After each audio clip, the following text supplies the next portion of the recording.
I'm about finding people that want the same goals as me, that I can have a conversation with, that might not even be about Disney Lorcana, right? Like I want to have a good time at these events. I want to go and travel and see these people, go to dinner, learn about their lives. Like I think that's, to me, that's way more important as like a lifetime goal. I think for any game to succeed, you need people going to local game stores. You need people going to conventions. You need players going to like bigger events coming up in your area to really support the organizers that are trying to help Disney Lorcana grow. Incredibly diverse. I think you can bring like one of 7 decks to SCGCon this weekend and make top 8 with it. I think that there may be decks that like people are lean onto for different reasons. All right, so we're going to start by talking about teams today. Because in competitive like games, competitive sports, everything, there's teams in every sport. Now granted, some sports are built around teams. In most of our categories of games, it's based on teams for an individual sport, right? So that's what card games kind of are. In some cases, there's esports that are like that.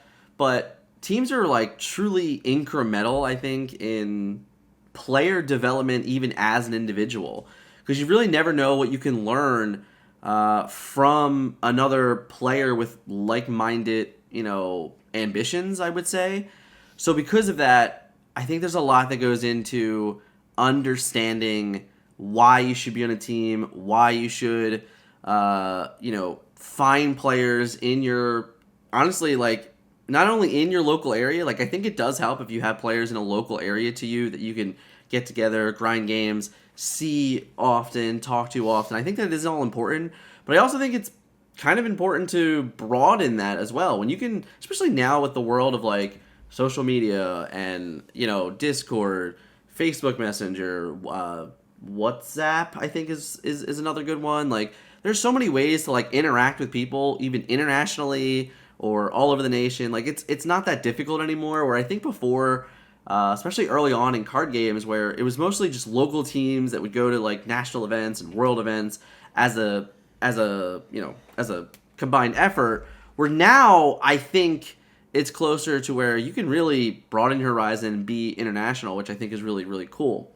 However, for us,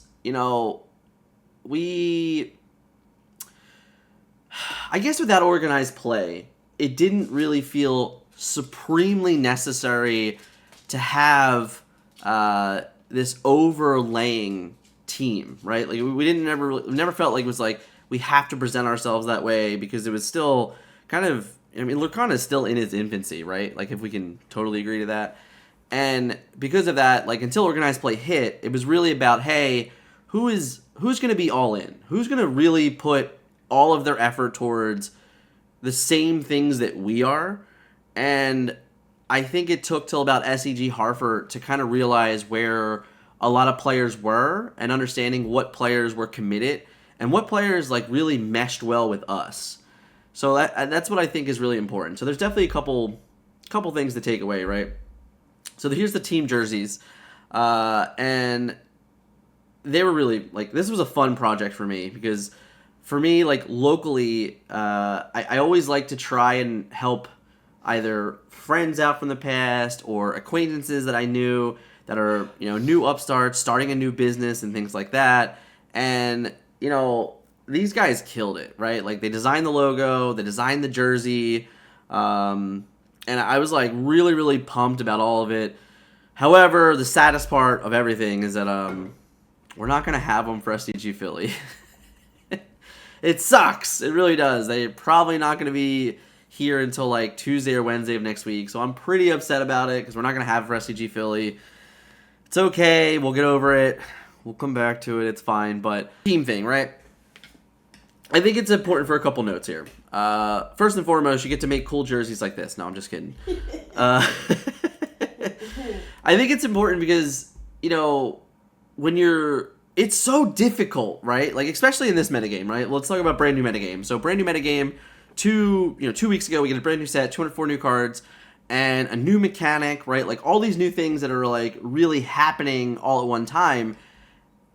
As, like, one player, right? Like, as, like, one person to go through everything you need to go through to get to a position where you're even comfortable making the decision of what you can even play at like a first major event, that's tough. It's not easy to do by yourself, like it's really difficult to feel confident for most players to just be able to deliver, at a top performing level without help. I think it's important for it. I think like finding players that have honestly the true aspirations that you do, that really want to kind of build one another, right? And I think that's a real key important here is like, I think there's a lot of teams out there that are formed only by success. And while they might work for people, I'm not really about that. I really am not. I'm about finding people that want the same goals as me, that I can have a conversation with, that might not even be about Disney Lorcana, right? Like I want to have a good time at these events. I want to go and travel and see these people, go to dinner, learn about their lives. Like I think to me that's way more important as like a lifetime goal. When I started playing World of Warcraft, 2008, you're old. Forever ago, holy shit. I didn't really know anyone. Like I didn't play the MMO, so it's not like I knew anyone in the MMO that was playing the card game. Like I had one friend that showed me how to play the card game, and then with that I went to this local store and I met honestly like 3 of my best friends in life, and then we started a team. We traveled all over the nation together. We played in, I can't even fathom how many events nationwide, from California to Massachusetts, I guess. I don't think it was any higher than that, but that's the kind of team that I want to be on. I want to be on a team of players that had the same goals as me and that I could just like kind of go through life with and learn with. And I think that's important.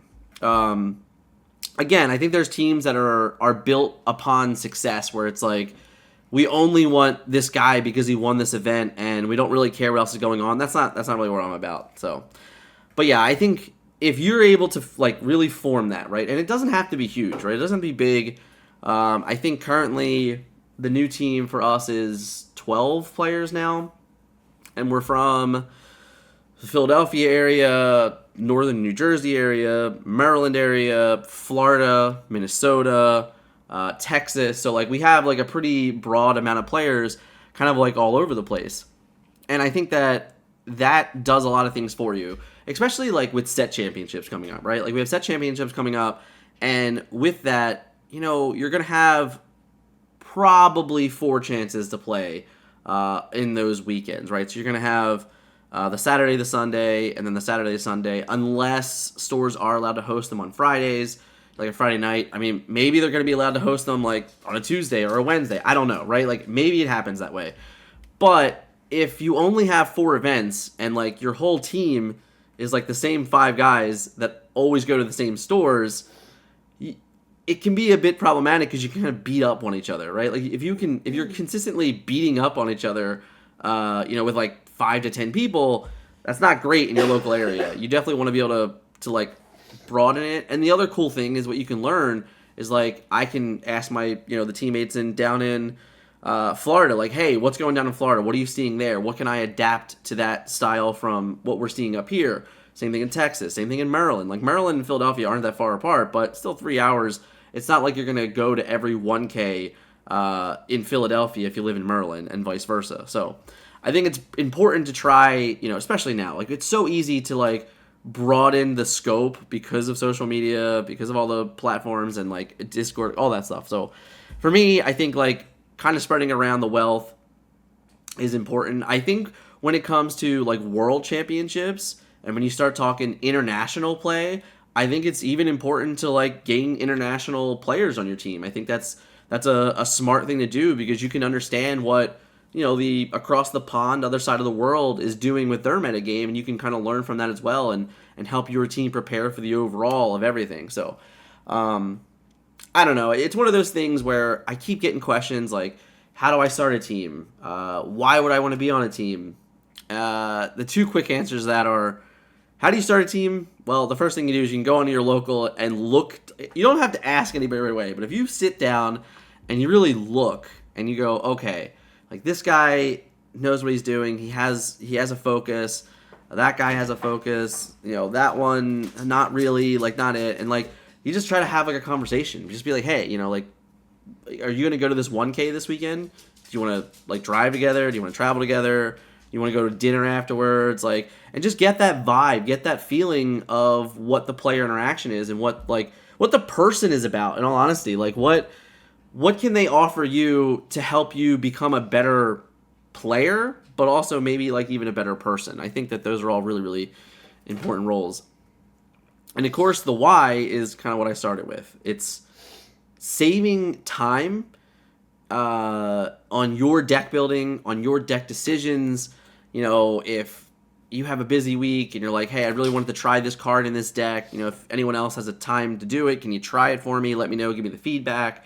The layers are just, they just snowball, in all honesty. So I think it's important. I think now with organized play about to be fully announced, for all I know, we're going to get something during this stream, which would be sick. I should probably keep my DMs open because I know if it comes out, we're going to learn about it really quickly.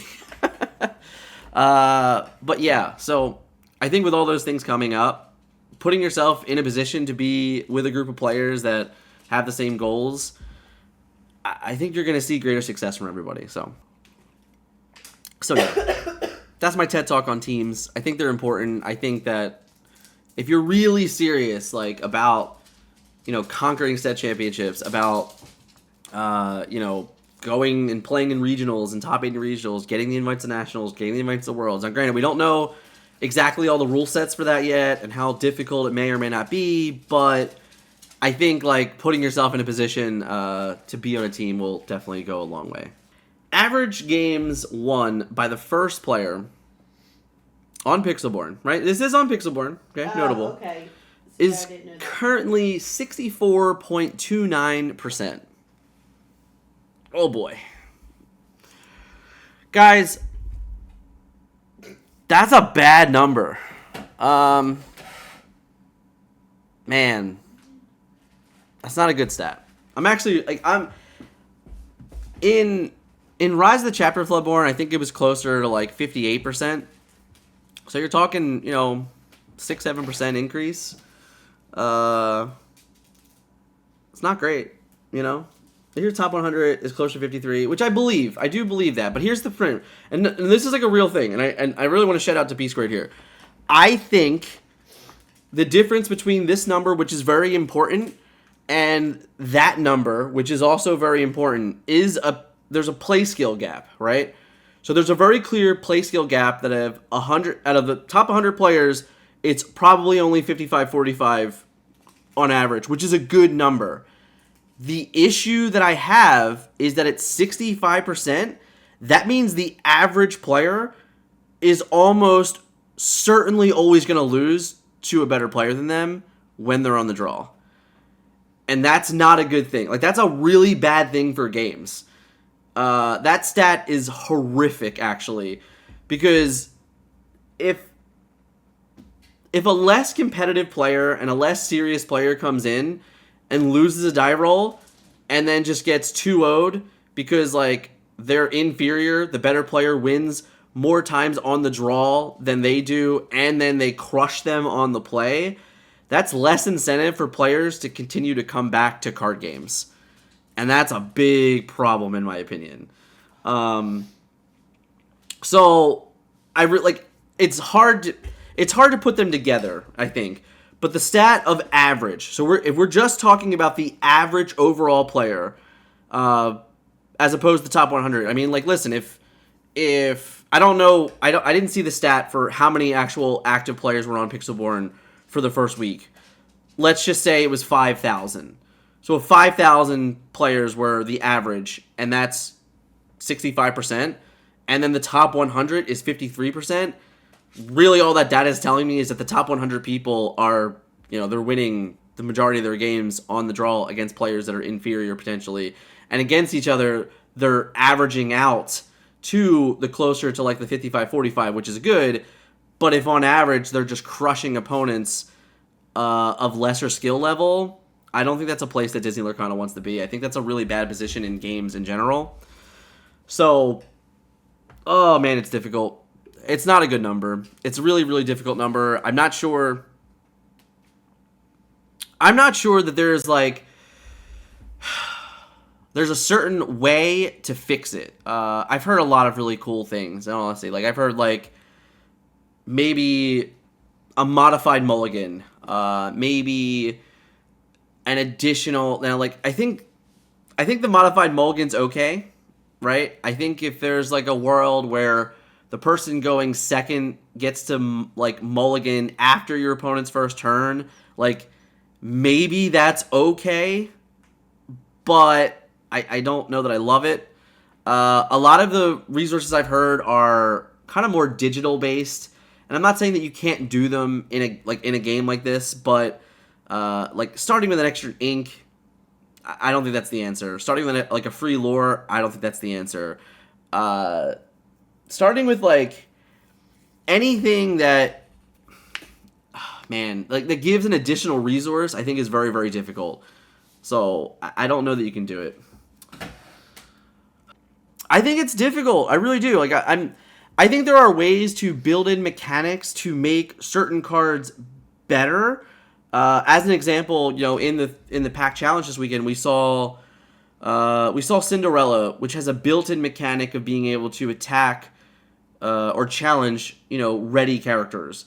So like things like that, you know, are ways to interact. A card in the new set called Last Ditch Effort has the ability to tap a card down, give your card +2 challenger. So that's like a way to interact. But the problem with that is like Cinderella costs 7. So in a lot of these cases, like it's too late in the game.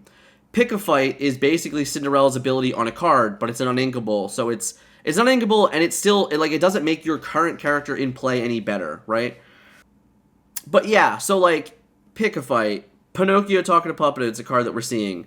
Last Ditch Effort, I think, becomes more of a card that if bounce becomes less prevalent or less wanted, which seems very difficult, right? Like Snake's a really good card, Fox is a really good card, but as you've seen like in the Zephyr list from this weekend, who didn't play Snake, he didn't play Fox. Like Last Ditch Effort might be a card in that type of shell that could come up and see some love. I think that those are like the couple of cards that are there. Obviously, you know, from set 1, there's like Elsa, but that might be too slow. Freeze doesn't do the answer because it doesn't exert. Anna is terrible, and you need to have an Elsa. That doesn't work. I think we need more cards in, like, kind of like Cinderella. Like, if we had a character that came into play and gave a character that ability, if it was a rush character, it might be too good. But if it was just a character that came into play and said, hey, give chosen character the ability to attack an untapped character, I think that would go a long way. But the problem is, in my opinion, is that like that ability is still really good when you're on the play. So like even right now, I feel like the same way about locations. Locations were probably designed inherently hoping that they had enough willpower to be a come from behind mechanic. The issue is that when you're on the play and you have board presence already, and then you just slam down a Queen's Castle or you slam down a McDuck's Manor, well, now your opponent was already behind in board presence. They got to find a way to answer your characters in play, and now you have this 7 willpower location that's gaining you 2 lore, or this 9 willpower location that's gaining you 2 lore. So it's like really trickling down to, I think, being even more problematic. And then a card like Jim Hawkins, which I'm not even certain is required to be in Ruby Amethyst decks. But what I can tell you is that when Ruby Amethyst is on the play, and they're able to control the first couple of turns of the game because of Talkative Puppet It, because of the stat lines on Snake, because of the rush mechanic of Fox, if they are able to just drop a Jim Hawkins, put a Queen's Castle into play, present 4 brand new lore that's untapped that you have to answer, it's kind of a runaway mechanic. It's kind of like a rich gets richer mechanic, in all honesty. So yeah, I think that's why these numbers are happening, because the average player isn't thinking or modifying their decks to play differently on the draw. I can tell you there was a video last month that I did with Rob, the player who won SCG Con Hartford, the 5K, and we discussed at length being on the draw and how important it was to really modify your entire playstyle.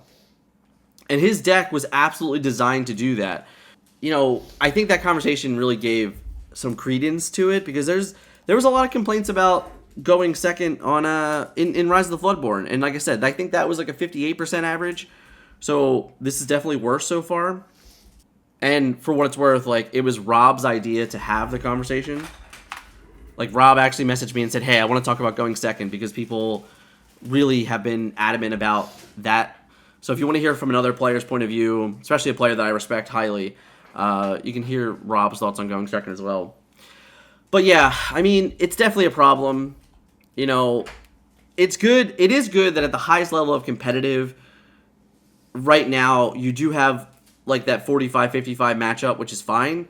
But I do worry that if this stat stays the same at 65% or it gets worse, it's going to really disincentivize players that like don't feel up to par in these competitions to go and play in competitions. And I think for any game to succeed, you need people going to local game stores. You need people going to conventions. You need players going to like bigger events coming up in your area to really support the organizers that are trying to help Disney Lorcana grow.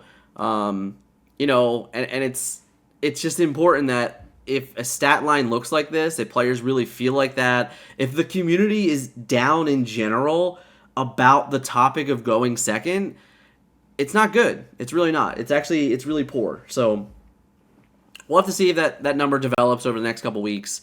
I fully don't expect it to change over a week. I think it's a number that has to go down over the course of probably the next month. But if the number doesn't go down, if the number actually goes higher, I think we need to start talking about like clear ways to like fix that. Especially now that more than likely locations were the key mechanic that we were building towards in set 3 to really get kind of like the ebb and flow of what Disney Lorcana might look like moving forward. I'm sure there will be another mechanic. I don't know that we'll get one, in the next set.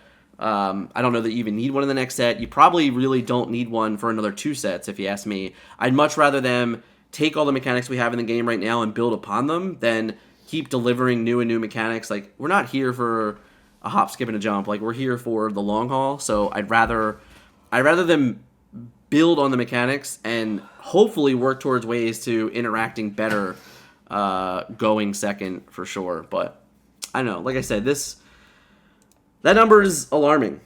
It really is. It's quite alarming. So I don't know. I can tell you, like, for me, right, from experience, I feel like my win rate on the draw is pretty phenomenal. I've actually, in the last 2 like big competitive tournaments I went to, I've legitimately lost more games going first than I have going second, which I think is hysterical. I've won many games, like many of my like rounds, I've won 2-0 or 1-2 and winning one of those games on the draw. So I feel like I ended up legitimately losing games that I'm supposed to win on the play more often than I find myself losing to games that I'm supposed to lose on the draw. So I think that it really does come down to just understanding what's important going second. Like in some games you really need that 1 drop. In some games you really need that 2 drop. In some games you really just need to understand that, like, I think, Dan, I think you had it backwards. It's 53% across all players, and then 6. Oh, it was backwards. Okay, fair enough. That's scary too. That's actually really scary. This year's power cards do not allow for extra cards draw matter. So, shout out to Scott. He's hanging out in chat with us. Me and Scott had this conversation. If we start talking about ways to fix it, I don't know anymore that the answer is just like banning a particular card. I really don't think so. Like, I think that cards need to be banned in some situations? Yeah, sure, because I think over the course of it, they're going to be outrageously ridiculous. But I'm not certain that any given card is the reason why these games are the way they are right now. And I think that's like a core issue. So because of that like core issue, it's really difficult to start narrowing down a way to actually be able to make the change. And I definitely don't, in the end, I don't think there's enough data yet. Like, if it's 10,000 games this week, 10,000 games is probably, obviously it's way more than they played in testing, right? Like, it's like light years above what they did in testing. But I still don't think it's like enough to say, okay, we need to hit like the fire alarm, you know? My thing with this, right, is like, we can talk about banning a whole new world, but I don't think that a whole new world's the problem, right? Like, I don't think that that's, like, do I think it's a problematic card? Sure, absolutely.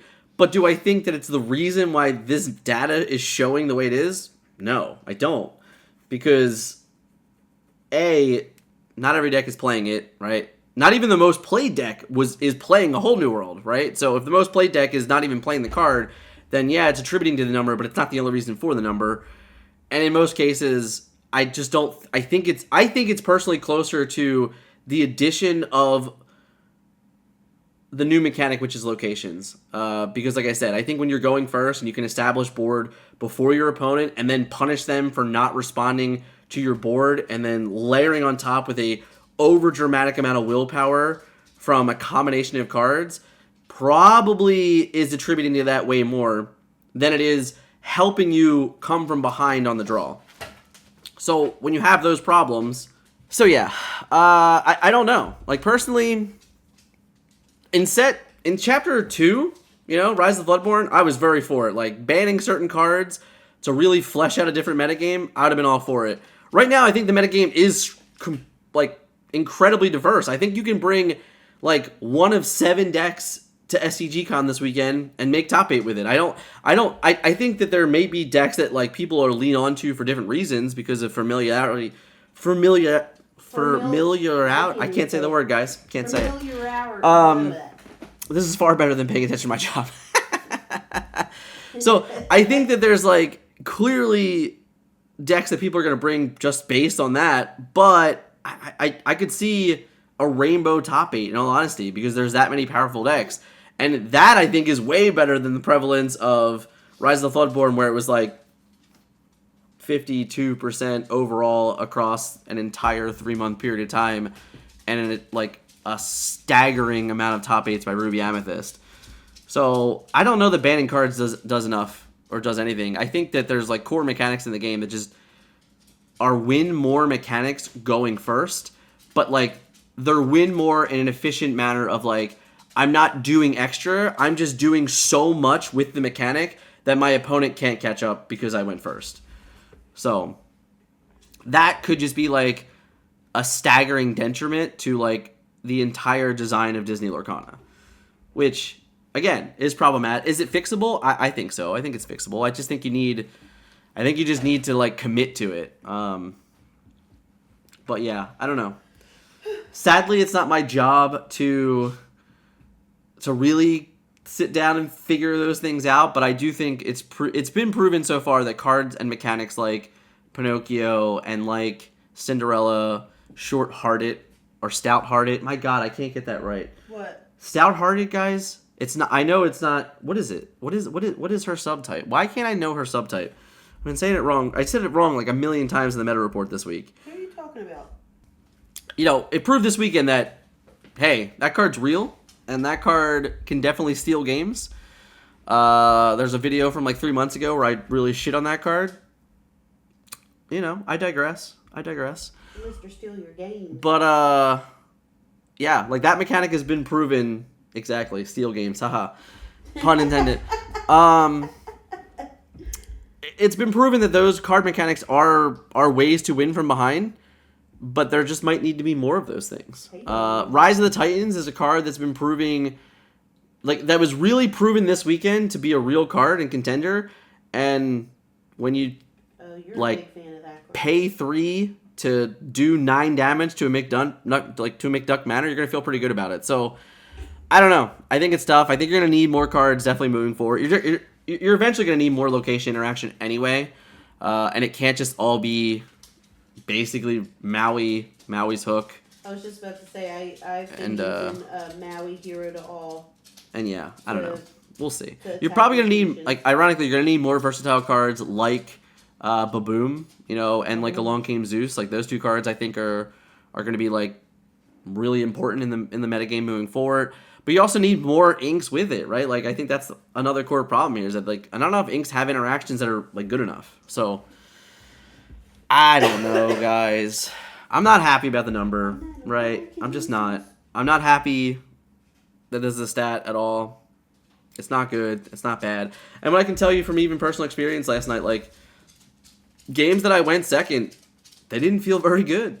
They really didn't. They, like, did not feel good. It was very difficult to come from behind. I did win one of my games going second. Now, last week I won all of my games going second, playing a different deck.